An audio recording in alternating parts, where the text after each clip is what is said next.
Got a minute or two?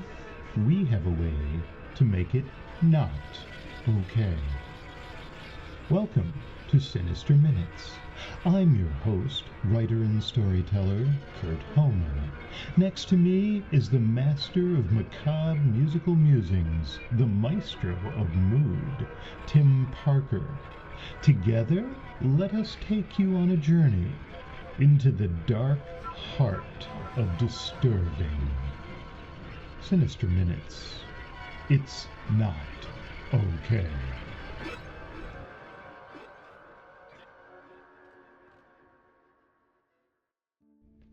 Sinister Minutes features tales that include disturbing content. That's intentional, because like the podcast itself, the creators here at Sinister Minutes are really not okay. Content featured on this podcast may include descriptions of abuse, addiction, alcohol, blood, bodily fluids, bondage, bones, bullying, burning, cancer, cannibalism, cheating, clowns, trauma, confinement, control, cults, death, decapitation, depression, diets, divorce, domestic abuse, drowning, drugs, dying, eating disorders, epidemics, experimentation, family conflict, fear, fighting, fire, gaslighting, ghosts, gore, guns, harassment, hate crime, hazing, homelessness, homicide, hospitalization, hostage situations, hostile work environments, illness, incarceration, infidelity, injury, institutionalization, kidnapping, manipulation, medical procedures, memory problems, mental health issues, military service, misogyny, murder, mutilation, needles, nightmares, nudity, pain, panic attacks, paralysis, astral abuse, pornography, physical assault, police brutality, poverty, profanity, religion, robbery, scars, screaming, self-harm, smoking, snakes, spiders, stabbing, stalking, starvation, substance abuse, suicide, terrorism, threats, torture, victim blaming, violence, war, weapons, weather, and maybe, just maybe, witches.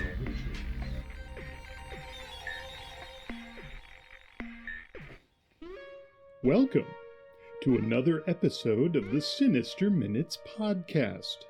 And for those of you listening to the show on the same day it comes out, well, happy Friday the 13th. But honestly, why not make every day Friday the 13th? Especially in a month dedicated to an old man bearing candy for children, breaking and entering into a gazillion homes. It might make things easier to handle if we just sprinkle a bit of salt on our favorite black cats while walking under ladders. Today's episode is all about boxes. Maybe the boxes under the tree. Maybe the ones stuck in the basement. Maybe the one with the oily stains. That one that you keep throwing out, only to find it sitting once more on your kitchen table, daring you to open it. You know you want to. While we're talking about gifts, Tim and I know that we're difficult to buy for, so we'd like to offer you some ideas. Here's one that won't cost you a dime, but will put smiles on our faces when we see it under the tree. The kinds of smiles that Krampus gets when he visits the house of the naughtiest children. You know what it is? Just subscribe to Sinister Minutes, wherever you listen to your podcasts. Apple, Spotify, Podcasts Are Us. If you think we've been especially good this year, a nice rating or a review would just send us both over the moon. If you'd like to send us some holiday greetings, or forward your best wishes, or tell us to cease and desist, you can find us to do that via Facebook, or Blue Sky, or YouTube under Sinister Minutes. If you're old school, just send us an email via sinisterminutes@gmail.com. Back to today's episode of Sinister Minutes. We're featuring 2 tales about boxes. In a box of hope, a woman considers the thrill of December bridge jumping. In Delightfully Intense, a young lad is left in charge of a very important unboxing. We think these tales nicely bridge the gap between holiday sentiment and Friday the 13th horror. If that's not enough, consider the boxes that linger down in the basement. Did you remember to tape them shut? Did you remember to close the door? As a reminder of what might happen if you didn't, Tim's added a horrifyingly lovely musical composition called Why is the Cellar Door Open? Go on, take a look down there. You're bound to find something that will leave you feeling not okay.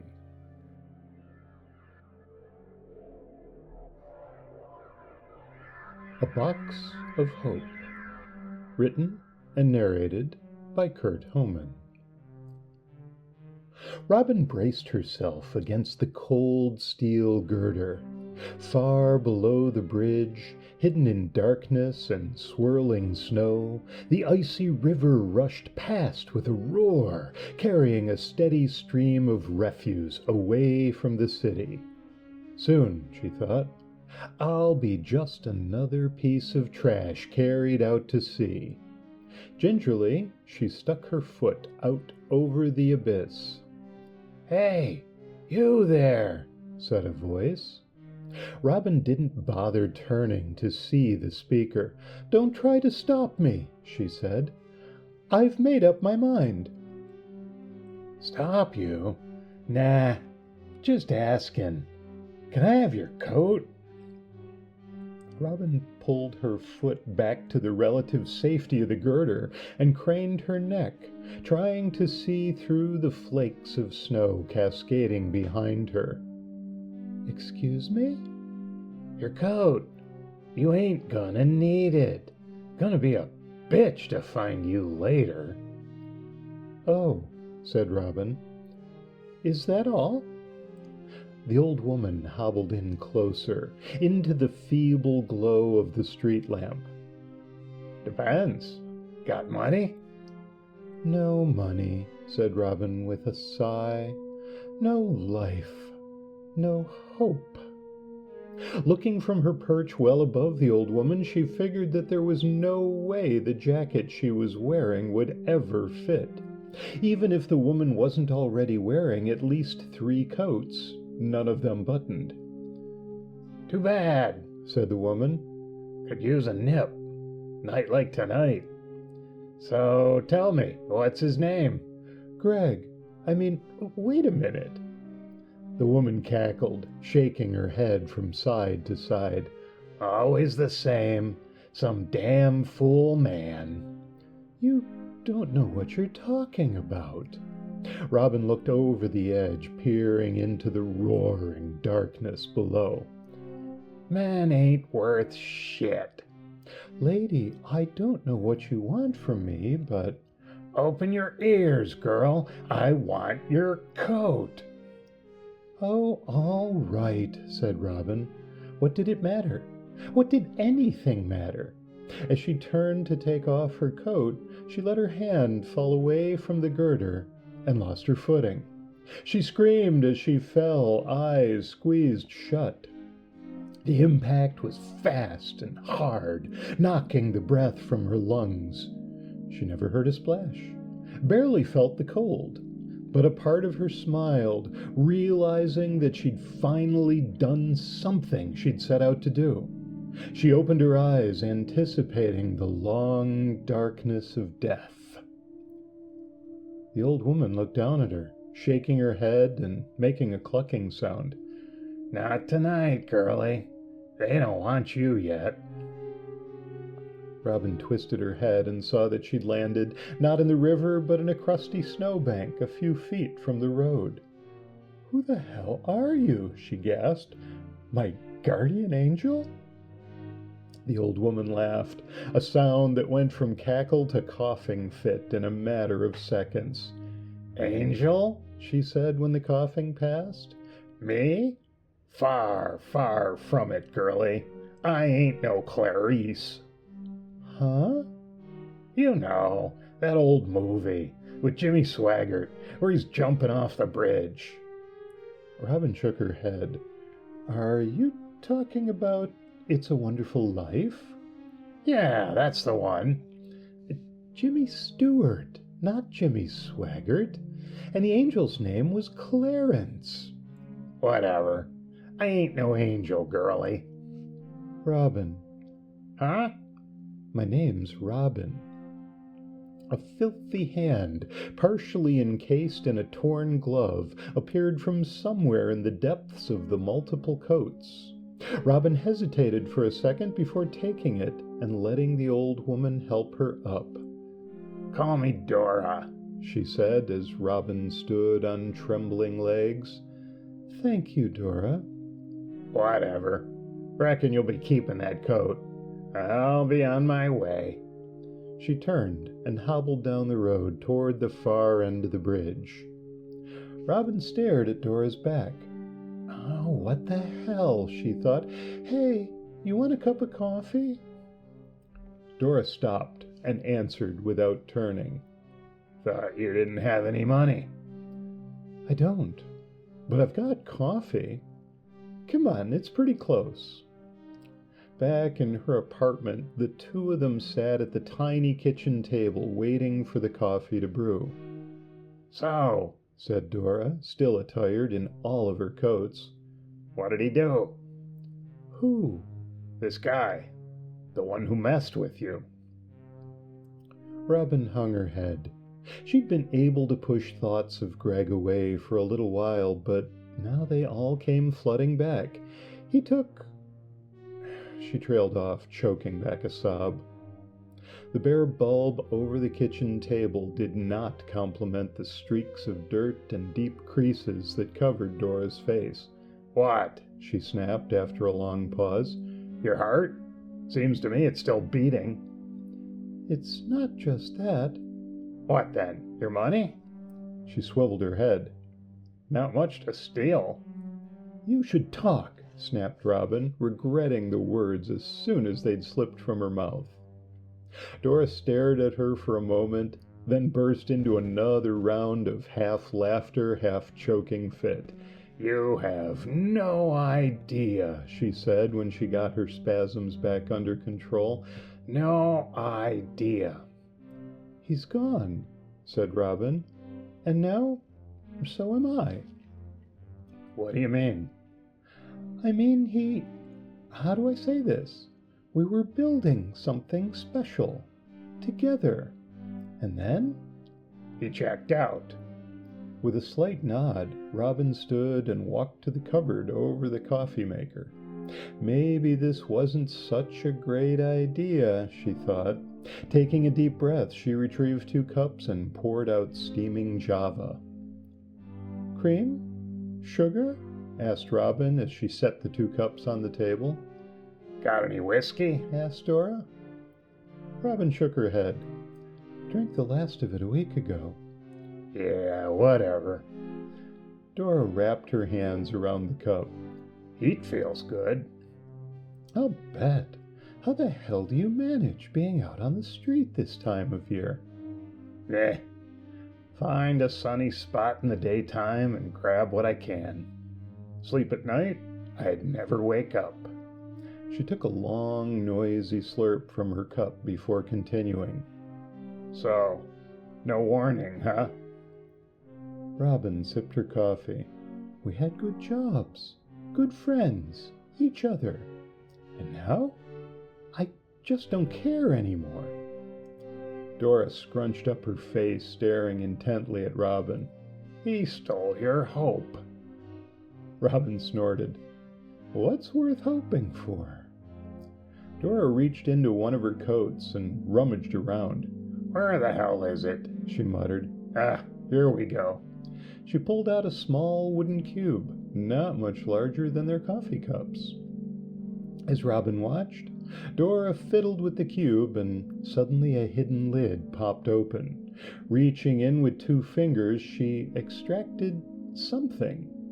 Then, keeping her fingers tightly clamped together, she dropped the top of the box back in place. Hold out your hand, said Dora. Robin hesitated for a moment, then, curious, she did as she'd been told. Dora dropped whatever she'd been holding into the outstretched palm, then curled Robin's fingers into a fist. Hold it closed. Just let it happen. And if you believe hard enough, it will. Robin closed her eyes and held the object in her fist, waiting. Maybe it was all just a bad dream. Maybe she could wake up and be back where she was a few short months earlier. Maybe angels really did exist. After a few minutes of silence, she opened her eyes. Same tiny apartment, same stained carpet, same dirty old woman standing in front of her. No magic, no waking up from the bad dream. Nothing. Shit, said Robin. What do you take me for? You know I've got nothing, no money, no job. Next week I'm getting kicked out of this place. And you're what? Trying to sell me a box of magic beans? Dora's face darkened. What are you saying? Listen, lady, I don't know what you're selling, but I'm not buying. I've got better things to... You're pissed off, said Dora. That's good. You're damn right I'm pissed. When was the last time you got pissed off? Or laughed? Or felt much of anything? Robin opened her mouth to speak, then closed it again. She couldn't answer the question. I'll tell you what, said Dora. Being pissed off don't feel so good, but it does mean you're feeling. You don't feel nothing if you don't give a shit. Robin held up her closed fist and slowly unclenched it. Inside was a small gray pebble, no bigger than a marble. She looked at Dora, her eyes full of questions. An hour ago, you were ready to toss yourself in the river. Then a few minutes ago, you held a rock in your hand and expected your world to change. So what's different? Robin answered in a quiet voice. I'm gullible? Dora laughed, and this time it didn't dissolve into coughing. Maybe some. You want to know the big difference? It's hope. You actually hoped that things would change. And they didn't. So what the hell does that buy me? Hope drives it all. Doesn't put food on the table. Doesn't bring back the dead. But it does give you something to live for. So this is hope. Robin looked more closely at the pebble. Doesn't look like much. It's all we got, said Dora. And there's only so much. Huh? Dora lifted the small box until it was at eye level, directly between the two of them. If I let it all out, there'll be no more. And when all the hope's gone, well, that's the end of it. The end of all of us. All the hope in the world, said Robin, in one little box, entrusted to a crazy lady who lives outside in the cold. How come you don't just reach in there and grab some more for yourself? Girlie, I got all I'll ever need. I've been carrying that box around for a long time. A really, really long time. I give out a little here, a little there, but there's still some left. Figure I've got all I'll ever need. You got some now. You'll spread it around. I know. Robin looked at the pebble. I am feeling better. Hope's the cure, continued Dora. You see, around the time I first opened that lid, some nasty shit happened. What's in there now is the cure for all that. Robin yawned. She felt tired, genuinely tired. It had been weeks since she'd slept through the night, and she felt ready to make up for that. Hey, she said, I'm beat. You're welcome to crash on the couch if you'd like. Nah, said Dora. I got more to do tonight. Thanks for the coffee. Robin led her to the door. I hope to see you again. That's my girl, said Pandora as she hobbled out into the hallway. That's my girl.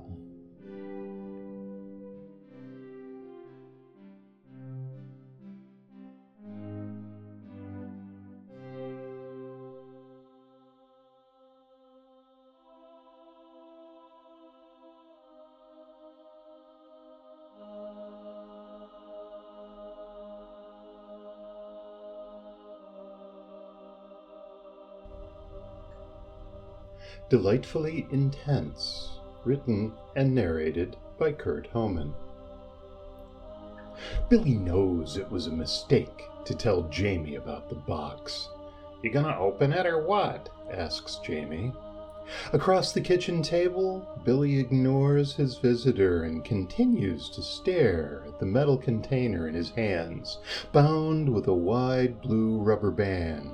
Small enough to slip into a pocket. It once held mints that were, according to the lid, delightfully intense. You even listening? Jamie's voice reveals his impatience. I heard you. Billy tears his gaze away from the box to look at the other boy. Jamie's big for his age. At least that's what his mother says. His Spider-Man t-shirt protrudes far over the belt of a pair of bright blue cargo shorts. Billy looks back at the box. It would be easy enough to slip off the rubber band, pop the lid open, and look inside, but it feels wrong to do so, like reading his mom's diary, or sneaking a sip from that flask his dad hides on a high shelf in the basement. So what's the big deal? Jamie's always in a hurry, always wants to be the first to play a new game or crack open a new comic. It's just a dumb box, probably empty. Let me see. He grabs for it, but Billy anticipates the move and snatches it away. Jamie rolls forward and almost tumbles from his chair. No, we have to follow the rules. Yeah, whatever. Jamie rises to his feet. I don't care anyway. Let's go to Shelley's. Shelley's Vintage Comic and Vinyl. If Jerry's working, he'll let them look through the old comics for hours without asking them to buy anything. Billy can hardly believe his own lips are saying the words. Not tonight. I'm staying in. What a wuss. Jamie shoves past him, aiming his bulk at the back door. Ooh, he says as he turns back from just outside the screen door and waggles his fingers in the air. At the stroke of midnight, Billy will open the box. Fairies will fly out and make Billy their king, 'cause Billy's already the biggest fairy. Am not. Billy's words tumble to the empty ground outside the door. What does Jamie know anyway? He's nothing but a big fat turd. He's also the only person who ever hangs out with Billy. 6 o'clock. 6 more hours to go. He could have gone to Shelley's, but what? In his hands, the box is cold, the dented tin refusing to warm to his touch. He shakes it, not for the first time. It feels as empty as always, but he knows better. Uncle Scott gave it to him, trusted him with it, taught him everything he needed to do. His uncle's the only one who understands, or even bothers trying, who told him the container wasn't the important thing, that only the contents counted, contents that would change his whole world. And any change could only make his world better. Billy looks up at the clock again. 5 minutes gone. Time is taking forever. Garish orange and yellow colors adorning the box clamor for his attention. He wants to put it down, wants to play a game, or watch TV, or read a book. Anything but staring at the slow sweep of the second hand. And then he's running, sprinting across the field, through the trees. His pursuer gains on him, breath hot on his neck, a grating, squealing sound filling his ears. Some unseen obstacle snags his foot, and then he flies through the air. He awakens with a gasp, whips his head around wildly. Figures menace him from the darkness, but then their familiarity calms him. Dragons and dinosaurs, monsters he assembled with plastic parts and glue. Knowing he is in his own room, he flips on the light. He must have fallen asleep in the kitchen. Somebody carried him to bed. Oh shit, what time is it? It's 5 to 12. Billy wipes the sweat from his forehead with the back of his hand. There's still time. 5 whole minutes until he opens the box. Except the box. Where is it? Frantic, he looks around his room. Not there. Still in the kitchen? Time moves much faster now than earlier that evening. He must open the box at midnight. Uncle Scott's counting on him. Everyone's counting on him. Most of them just don't know it yet. Mom and Dad must be asleep by now. He quietly pushes open his bedroom door, slinks down the stairs, enters the kitchen. Where is it? Not on the table where he last saw it. Not on the floor. With less than a minute remaining, Billy upends the trash can. Greasy chicken bones, coffee grounds, and carrot peels spill across well-worn linoleum. But there it is. Billy vocalizes the strange words, singing the song his uncle practiced over and over with him. The one he swore to forever keep secret. The second hand ticks towards the 12, and he finishes the last note when it stands upright. He slips off the rubber band, opens the lid. The box appears empty, but then Billy sees fleeting shapes like wisps of smoke escaping it. Minuscule at first to have fit inside such a small vessel, they grow larger, more substantial. Creatures like nothing he has seen before fill the kitchen. Beautiful, shimmering faces. No visible mouth or nose, but eyes like multifaceted gemstones. There are no bodies, just heads, supported by thousands of multicolored, undulating threads that push outward to walls and ceiling and floor, filling the room like thick webbing. More wisps stream from the box, emerging and growing, free at last to change the world. to make everything better. Whispers swirl all around. Billy struggles to understand, but the murmuring is no less foreign than the shape of the creatures. The undertone shifts, first to a vaguely familiar grating, squealing sound, then to something not unlike the bizarre words from the song his uncle taught him, the one he sang moments earlier. Then words become clear, understandable, and now the shapes speak as a single chorus. Billy is their savior. Billy is the one who set them free. Billy is to be richly rewarded like no one else among his race. A race of weak, feeble-minded humans.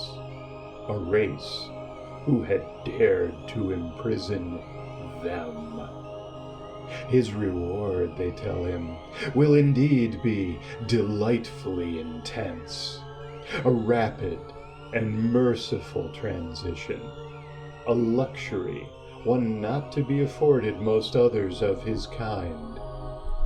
The horror of realization in Billy's eyes, his mouth open to scream, these things remain as his now separated head is pulled into the web, and the useless remainder of his body, along with a now empty container which once held delightfully intense mints, topple to the floor.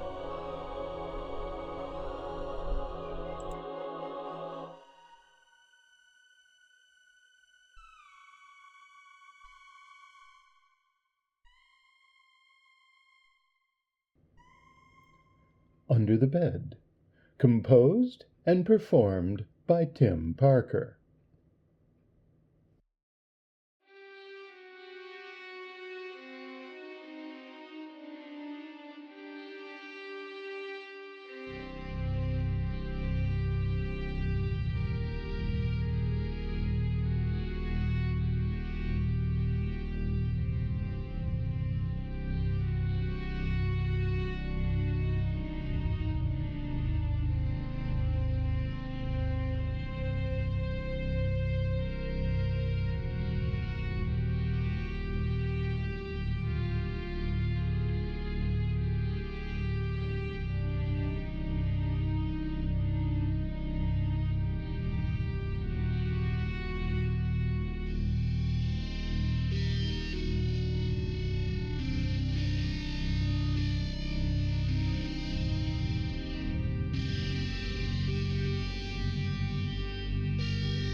Sinister Minutes is presented by Kurt Homan and Tim Parker.